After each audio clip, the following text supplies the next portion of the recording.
안녕하세요. 말씀 한 줌. 오늘은 요한복음 18장 12절에서 27절 말씀을 함께 살펴보도록 하겠습니다. 제가 먼저 본문을 읽을게요.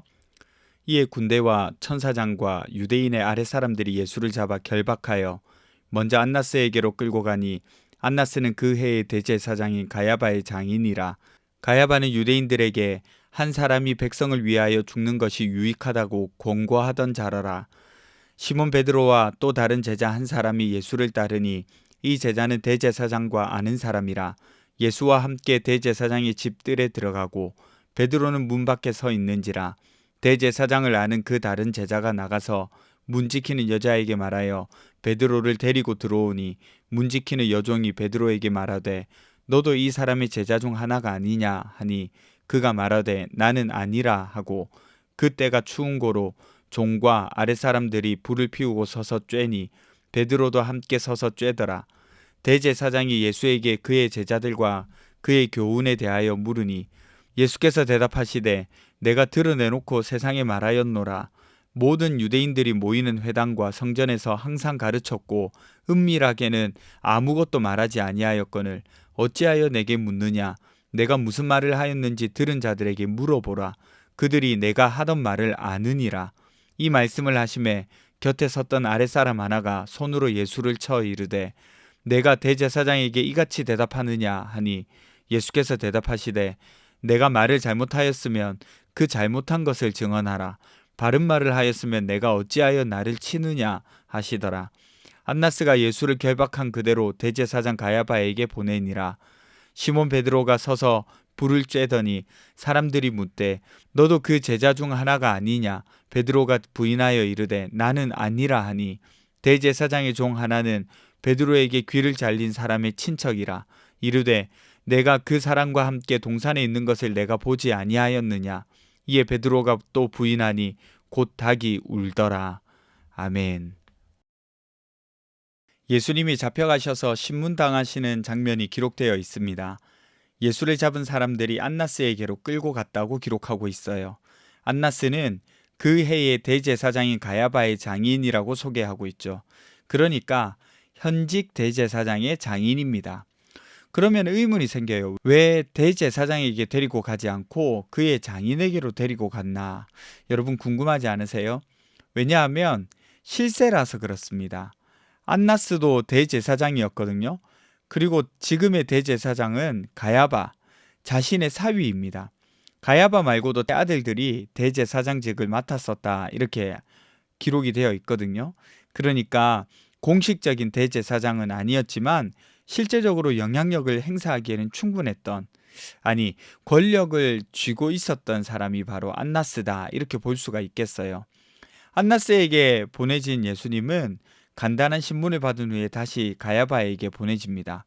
그리고 공식적인 재판은 가야바를 중심으로 진행이 되죠. 요한은 이 모든 과정을 자세히 쓰지 않아요. 대신에 이 과정에서 있었던 일에 집중하거든요. 어떤 일이냐? 바로 예수님과 베드로의 태도에 대해서 집중하고 있는 거죠. 오늘 이 본문을 통해서 요한이 말하고자 하는 바가 사실상 명백하다고 볼 수가 있어요. 뭐냐면 결박되어 있으면서도 자유로우신 예수 그리스도, 그리고 자유로우면서도 결박되어 있는 베드로의 모습입니다.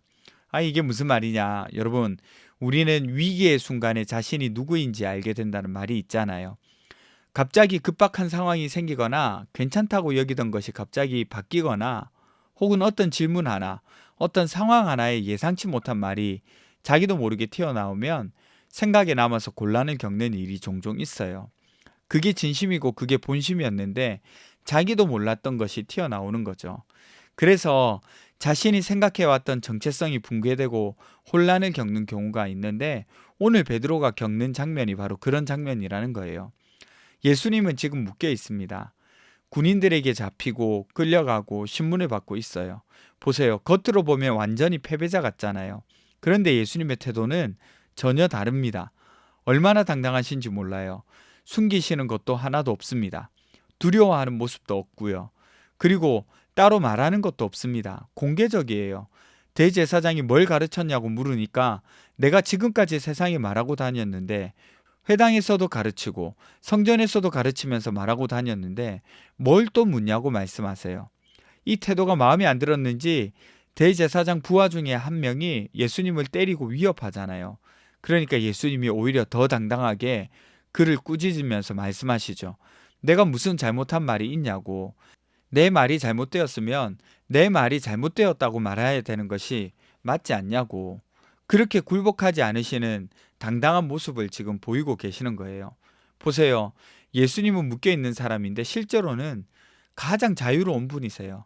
묶여서 신문받고 맞으면서 위협당하지만 사실은 그에 굴하지 않고 진리를 주도하고 모든 상황에서 떳떳하고 자유로운 분으로 지금 묘사되고 있습니다. 반면에 여러분, 오늘 본문에서 또 다른 인물이 등장하잖아요. 베드로요. 베드로는 지금 자유로운 상태입니다. 잡히지도 않고요. 밖에 있어요. 마음만 먹으면 도망칠 수도 있는 상태입니다. 그런데 그에게 한 가지 질문이 들어오는 거예요. 너도 이 사람의 제자 중 하나가 아니냐? 베드로가 뭐라고 했는지 다 아시죠? 아니라고. 그렇게 3번이나 아니라고 말하게 되죠. 가만히 살펴보면 베드로는 정보가 없어서 무너진 것이 아닙니다. 믿음이 모자라서 그런 것도 아니잖아요. 베드로가 느꼈던 가장 큰 감정이 뭘까요? 저는 두려움이라고 생각합니다. 두려웠기 때문에 자기도 저 자리에 설까봐 두려웠을 테고 자신의 안전한 삶을 놓칠까봐 두려웠을 거예요. 그러니까 베드로가 예수님을 부인한 것은 결국에는 자기 자신을 지키기 위한 선택이었지 예수님에 대한 다른 감정이 있어서 그런 것은 아니었다는 거죠. 그런데 그런 자신을 발견한 후에 베드로는 급격하게 자신이 무너지는 것을 보게 됩니다. 어쨌든 요한은 이런 베드로와 예수님의 모습을 비교하도록 해놓습니다. 예수님은 묶여있지만 담대하고 진리를 말씀하시죠. 베드로는 자유롭지만 두려워하고 진리를 말하지 못하고 숨깁니다. 이 장면을 통해서 요한이 우리에게 던지는 메시지는 누가 진짜 자유롭냐는 거죠. 여러분, 사람은 상황에 묶여있는 것이 아니라 두려움에 묶이는 거예요. 예수님은 상황에 묶여있지만 자유로우셨고 베드로는 상황이 자유로웠지만 두려움에 묶여있었던 겁니다. 저는 한 번씩 제 상상이 저의 발목을 잡는다는 생각을 해요. 무슨 말이냐면 예를 들면 저희 본가에 가려면 긴 골목을 지나야 하거든요. 그런데 골목이 다 환할 수 없잖아요. 늘 다니던 골목도 무서울 때가 있어요. 그런데 그때가 언제냐면 뭔가 코너에서 갑자기 확 튀어나올 것만 같은 그런 상상 한번 해본 적 있으세요? 가끔씩 가다 그런 상상이 되거든요. 그러면 그날 골목길이 무서워지기 시작하는 거죠. 심장이 빨리 뛰고 몸이 긴장되고 그래요. 그런데 보세요. 아무 일도 일어나지 않았고 아무도 없었습니다. 여러분, 무슨 일이 일어났으면 제가 지금 여기서 이렇게 있을까요? 아니잖아요. 그런데 저는 그런 상상을 하면서 그렇게 이미 붙잡혀 있는 거예요. 뭐예요? 실제가 아니라 내가 만든 두려움에 붙잡혀 있는 거죠. 베드로도 그랬습니다. 아직 잡힌 것도 아니고 누가 죽이겠다고 한 것도 아니었어요. 그저 질문 하나 받았습니다. 너도 이 사람의 제자 중 하나 아니야? 그 순간 베드로 안에서 두려움과 최악의 시나리오가 올라와서 예수님을 부인하게 만들죠. 여러분, 우리 인생을 묶는 것은요, 현실이 아니라 그 현실을 해석하고 받아들이는 두려움이에요. 예수님은 같은 밤 같은 자리에서 실제로 잡히셨고 실제로 맞으셨고 실제로 피 흘리고 실제로 죽음 앞에 섰습니다. 하지만 두려움에 묶이지 않으셨어요. 오히려 또렷이 그 길을 선택하셔서 걸어가셨죠. 진리에 붙들려 있었기 때문입니다. 이 길만이, 십자가의 길만이 하나님의 뜻을 이루고 하나님의 영광을 드러내는 길이라는 사실을 알고 계셨습니다. 아무 일도 없으나 두려워하는 우리가 예수를 바라봐야 하는 이유는 두려워할 만한 모든 일이 실제로 일어나도 자유로우셨기 때문입니다. 우리는 사실 베드로처럼 노골적으로 아니라고 말하지는 않아요. 하지만 삶으로는 그렇게 말할 때가 많습니다. 신앙을 드러내면 손해볼 것 같은 그런 때들 있잖아요. 관계가 어색해질 것 같은 때, 그리고 분위기 깨고 싶지 않을 때, 이런 선택 많이 하잖아요. 신앙을 드러내야 하는 순간 눈치 보이면 우리는 노골적으로 아니라 하지는 않지만 침묵하거나 혹은 나타내지 않을 때가 있어요. 예를 들면 식사 기도하는 거라든가 회식 자리에서 신앙 이야기 나올 때 분위기 깨기 싫고 이상한 사람으로 보이기 싫어서 숨기거나 얼버무릴 때 있잖아요. 그러면서 우리 신앙을 부끄럽게 여기거나 숨기는 순간이 있어요. 앉으면서 식사기도 하는 분들 있을 수도 있거든요. 이게 바로 오늘날 우리의 나는 아니라 라고 말하는 그 대답이 아닐까요? 저는 순발력이 좋은 사람이라고 생각하지 않아요. 오히려 없는 사람이라고 생각합니다. 그래서 두고두고 오래 생각하는 스타일이거든요. 그래서 제가 늘 고민인 것이 뭐냐면 가끔 기독교에 대해서 안 좋은 시각으로 같이 있는 사람들이 말을 하면 제가 적절한 말이나 그 사람의 논리를 뛰어넘는 어떤 말을 해주고 싶은데 그러지 못하는 거예요. 그러면 괜히 기독교에 대한 반감이 더 생기고 논쟁하게 될까봐 그런 상황을 미리 두려워했던 적이 많았습니다. 그들 말에 동조하기도 했었죠. 그리고 실제로 동조할 말들도 있기 때문에 그렇게 하기도 하는데 어쨌든 그런데 이런 고민을 하시는 분들이 꽤 많더라고요. 그런 분들이 이 어려움을 어떻게 극복했는지 보니까 결국에는 그날 답을 못하고 그날 그 자리에서 누구나가 인정할 만한 멋지고 조리 있는 말은 못하지만 평소 말 한마디, 태도 하나, 선택 하나 하는 모습이 그분의 신앙을 드러내게 되고 그분을 인정하면서 그 자리에서 그분에 대한 눈치들을 다른 사람들이 보게 되더라고요. 그러니까 평소에 나는 예수를 아는 사람으로 살아가시더라고요. 그래서 그런 어려운 상황들을 잘 극복해 나가는 것을 볼 수가 있었습니다. 여러분, 이 사실을 기억하셨으면 좋겠어요. 그래서 우리도 나는 아니라 대답하는 것이 아니라 나는 예수를 아는 사람이다 라고 대답하며 살아갈 수 있는 저와 여러분 되었으면 좋겠습니다. 기도합시다. 첫 번째는요, 두려움 때문에 나는 아니라고 대답하는 삶의 태도를 멈추게 도와주세요. 두 번째는 상황과 두려움에 붙들린 것이 아니라 진리에 붙들려 자유를 얻는 자가 되게 해주세요. 우리 함께 기도하며 나가도록 하겠습니다.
하나님, 삶의 모든 상황 속에서 예수를 부인하며 살아가지 않도록 도와주세요.